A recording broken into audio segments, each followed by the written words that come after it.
Hello everyone, welcome back to my channel. तो दोस्तों, स्वागत है आप सबका हमारे चैनल पर, जहां हम बातें करते हैं फैशन, ब्यूटी, लाइफस्टाइल से जुड़े हुए ऑल इन टॉपिक पर। और मैं आपके साथ शेयर करती हूं अपनी लाइफ का एक्सपीरियंस। तो फ्रेंड, जय श्री कृष्णा, राधे राधे। कैसे हैं आप सब? आई होप आप लोग अच्छे होंगे। मैं भी बिल्कुल ठीक हूँ। और आज का वीडियो जो है विशेष है और मैं बेहद खुश हूँ आज की वीडियो से, क्योंकि आप लोगों के कमेंट आ रहे थे कि दीदी आपके तो कंटेंट एकदम अलग हैं, और जैसे कि हर सब लोग वही चीज़ रिपीट करते रहते हैं, तो आप तो उससे कुछ अलग बता रही हैं। हम लोग को बहुत अच्छा लग रहा है, बहुत एंजॉय कर रहे हैं। तो जानकर मुझे बेहद अच्छा लगा। आप जान नहीं सकते मुझे कितना खुशी हो रही है। तो चलिए फ्रेंड्स, आज मैं आपको ये बताऊँगी कि आप नवरात्र के 9 दिन माँ को 4 पहर का भोग कैसे लगाएं, क्या विधि है उसको लगाने की, किस विधि से लगाएं। सर्वप्रथम एक बात का आप ध्यान रखिए, जब 9 दिन माँ आपके घर में विराजमान होती हैं, हम सबके घर में हमारे हृदय में माँ हमेशा विराजमान होती हैं, लेकिन जो नवरात्र के 9 दिन होते हैं इसमें दशों दिशाएं खुली होती हैं। नवरात्र का त्यौहार बंगाल सहित कई ऐसे क्षेत्र हैं जहाँ बहुत धूमधाम से मनाया जाता है। तो ऐसे में शुद्धिकरण का विशेष ध्यान रखें। सबसे ज़्यादा ध्यान है कि आप शुद्धिकरण का ध्यान रखें, हमसे कोई ऐसी चूक ना हो कि हमारी माँ हमसे नाराज़ हो जाएं। तो चलिए हम वीडियो को स्टार्ट करते हैं। मैं आपको बताती हूँ चारों समय में आप माँ को कैसे भोग लगाएं और आप कैसे क्या करें।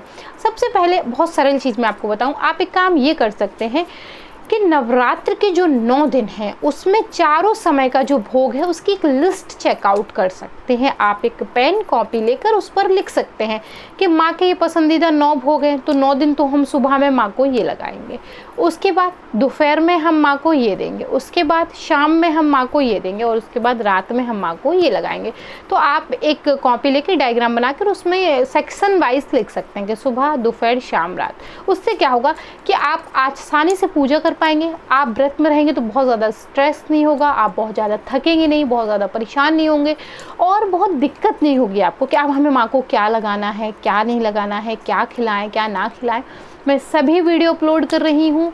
नवरात्र के 9 दिन में व्रत में क्या क्या खा सकते हैं, क्या नहीं खाना चाहिए, सारे वीडियो में अपलोड कर दूंगी। तो आप उससे आइडिया लेके क्रम से सारी चीज़ों को बना लीजिएगा। ये आपको बहुत हेल्प करेगा। ये मेरा पर्सनल एक्सपीरियंस है, मैं खुद ऐसा करती हूँ, इसीलिए मैं आपसे भी कह रही हूँ। और ऐसा करने से मुझे बहुत आसानी हो जाती है, बिल्कुल परेशान नहीं होना पड़ता। तो सबसे पहले सुबह आप पूजा करने के बाद जो भी माँ को भोग लगाते हैं उनका पसंदीदा जो 9 दिन के 9 अलग अलग भोग हैं, इस पर वीडियो जो है वो ऑलरेडी अपलोड है। आप चाहें तो वीडियो को चेक कर लीजिएगा, आपको उससे बहुत मदद मिल जाएगी। 9 दिन अलग अलग माँ के क्या भोग हैं। सुबह का भोग देने के बाद फिर आती है दोपहर के भोग की बारी।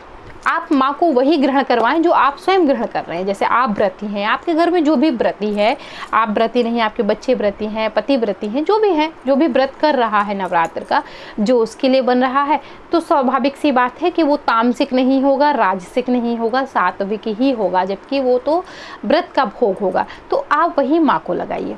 भोग लगाने के लिए आप मंदिर में आ जाइए। ध्यान रखिए कि अगर आप फ्रेश होने चले गए, कहने का मतलब अगर आप फ्रेश होने गए हैं, आपको कोई और समस्या आ गई, आप चले गए उस कारण, तो फिर आप नहा कर ही माँ को भोग लगाएं, ऐसे ही आकर भोग ना लगाएं। इस बात का विशेष ख्याल रखें, ठीक है। मंदिर में आकर हाथों को अच्छे से आचमनी करके, शुद्धिकरण करके, एक दीपक को प्रज्वलित कर लीजिए। दीपक जला के घंटी बजा दीजिए। सभी देवी देवताओं को कहते हैं कि हम घंटी और शंख की आवाज़ से जगाते हैं, तो आप घंटी बजा के माँ को जो है वो घंटी से आप जलाकर, दीपक जलाकर घंटी बजा के माँ को आप जगा लीजिए। और माँ विश्राम कर रही होंगी तो माँ जाग जाएंगी, और जग रही होंगी तब भी माँ को एहसास हो जाएगा कि आप वहीं हैं। फिर माँ का जो भी भोग है आप माँ को दे दें, उसमें पुष्प डाल दें, पुष्प की पत्तियाँ डाल दें, और माँ को भोग लगाकर मंदिर में आप पर्दा कर दीजिए।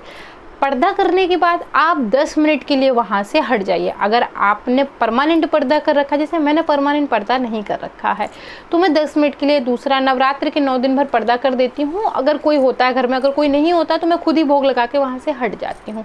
तो आप माँ को जो है भोग लगा दीजिए। उसकी 10 मिनट बाद आके आप पर्दा हटा दीजिए। मंदिर को एक बार अच्छे से जल से आचमनी कर दीजिए, क्योंकि आपने भोग लगा रखा है, तो बहुत अच्छे से शुद्धिकरण का ध्यान रखें। भोग उठा के जल लेके अच्छे से आचमनी कर दीजिए। हाथों को फिर से आचमनी करके साफ़ कर लीजिए। माँ को पानी आप चारों समय में बदलते रहिए। मंदिर में पानी भर कर रखिए उनके लिए, चाहे लोटे में रखिए चाहे ग्लास में रखिए, पानी भर कर रखिए। और जैसे ही आपने भोग दिया तो उस पानी को बदल के फिर दूसरा पानी भोग के साथ रख दीजिए। फिर जब आप शाम का भोग देंगे तो उस पानी को हटा के दूसरा पानी रख दीजिए। उस पानी को आप अपने पीने के पानी में मिला सकते हैं या आप स्वयं पी सकते हैं, या पेड़ों पौधों में कहीं भी डाल सकते हैं। कोशिश करें कि वो पानी जो है वो नाली वाली में ना जाए, इस बात का ध्यान रखें। ऐसे स्थान पे ना जाए जो वो स्थान अशुद्ध हो। तो इस प्रकार से आप दोपहर का भोजन लगा लें।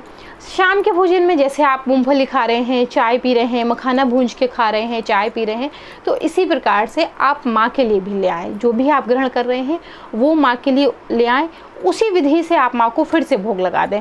पर्दा करके मंदिर में अच्छे से माँ को शाम का भोग लगा दे और फिर मंदिर को अच्छी तरीके से शुद्धिकरण करके प्रसाद को हटा लें। प्रसाद आप स्वयं ग्रहण कर सकते हैं, वो तो माँ का खुद का प्रसाद होता है, उसे खा लेंगे तो कहते हैं ना ऐसे सुख की प्राप्ति होती है कि आप यकीन नहीं कर सकते। इसी विधि से रात्रि का उनको भोग लगेगा। तो चारों पहर की विधिवत पूजा करें, और चारों पहर की अगर विधिवत पूजा नहीं कर पा रहे हैं, दोपहर में नहीं कर पा रहे हैं, तो आप उन्हें भोग तो चारों पहर का अवश्य ही दें, चाहे जो हो जाए भोग अवश्य लगाएं। जैसे कुछ लोग हैं नौकरी पेशा है, नहीं उनके पास समय रहता, तो आप ऐसा करें फिर कि आप जैसे सुबह निकल जाते हैं शाम को आते हैं, ऐसे में मंदिर घर को बंद नहीं किया जाता। जयंती रखने के बाद ना ही घर को बंद करते हैं, ना ही घर को ऐसा छोड़ते हैं कि घर में कोई पर्सन ही नहीं है। फिर भी मान लीजिए कोई ऐसी है समस्या कि आप फिर दिन में मान लीजिए कुछ लोगों को फ्रेश होने की समस्या होती है, तो आप 4 कटोरी में अलग अलग मंदिर में आप भोग माँ के नाम से रख दीजिए, तो माँ अपना ग्रहण कर लेंगी, शाम को आप उसे हटा लीजिए। ये भी आप कर सकते हैं। तो फ्रेंड्स, आशा करते हैं वीडियो बेहद पसंद आई होगी। अगर पसंद आई है तो लाइक करें, शेयर करें, सब्सक्राइब करें, कमेंट करें। इंस्टाग्राम पे ज्वाइन करना मत भूलिए, लेटेस्ट वीडियो की अपडेट वहां शेयर होती रहती है। तो मैं मिलती हूँ आपसे विदा न्यू वीडियो, तब तक के लिए जय Shri Krishna, Radhe Radhe, bye bye friends, bye bye.